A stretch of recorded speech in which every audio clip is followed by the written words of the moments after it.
Okay, so I'll relate my topic, which is Agile HR, having flexibility and adaptability, to basically my experience over the years that I have had.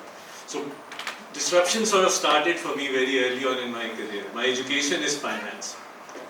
Somehow ended up in HR, so huge disruption. Usually HR and finance don't see eye to eye. So sort of has worked for me up till now. Anyways, so my first job wasn't HR. Eventually I got an opportunity to work in HR, and that was a new job.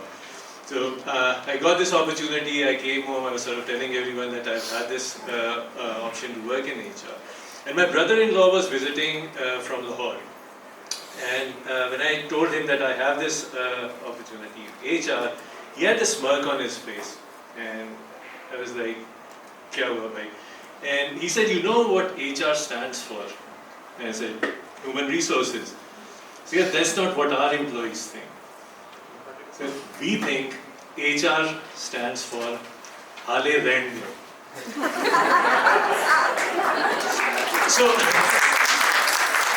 for those who don't understand Punjabi, Hale Rend basically means not now, maybe later. So I decided that day that this is something that I would want to change over the years. And that's how my journey in this particular role started off. It was interesting because when I started off in HR, there was firefighting going on everywhere. All we were doing was we were just reacting to all the stuff that was going around us, and we were basically just doing operational stuff, as was mentioned earlier. It was all administrative stuff, nothing strategic at all.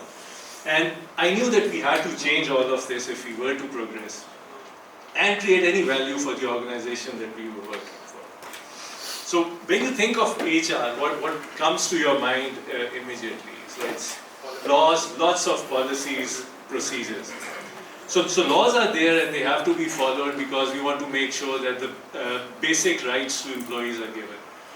But policies and procedures are all made by us. So they should not be too rigid. I mean, why make them rigid and not add any value at the end of the day? So, but a lot of people have come to me and said, why change anything? There's no need to change because policies and procedures have worked for us over the years, so let them be. But what is HR if you look at it? It's about people, right? We spoke about this. It's people, it's you, it's me, it's all of us together. So take a normal, average human being. So take me, for example. So I consider myself an average human being. Some might call me a miracle, but... So who am I? I'm a son, I'm a brother, I'm a husband, I'm a father, I'm a friend, I'm an employee, I'm a manager, I'm a leader, I'm a mentor, I'm a mentee, I'm a partner. So I have to be exceedingly flexible for me to just survive, let alone thrive. So a function that takes care of people, someone who's average like myself, if they're rigid while the person themselves have to be that flexible and adaptable, things won't go anywhere. And then take all the disruption around us. We've spoken about that already. Technology sort of evolving at a breakneck speed. We've got all these different generations working under one roof, at times in the same department as well. You've got the millennials, you've got the baby boomers as well at this point. Generation Alpha is sort of knocking on the door. I don't know what crazy stuff they bring in when they join us. So it's all crazy. COVID sort of got us working from home, and now people don't want to come back to the office. The organizations want people to come back and join the offices.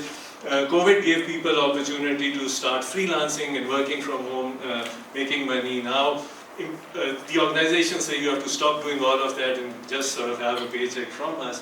So a lot of disruption around us. So this is all that we have to deal with. Then you look at the type of people we want to hire when we go out. We want achievers. We want people who can handle and manage change, who've got energy, who've got ambition. So these are the type of people we want to bring into the organization as well. And everyone is motivated differently.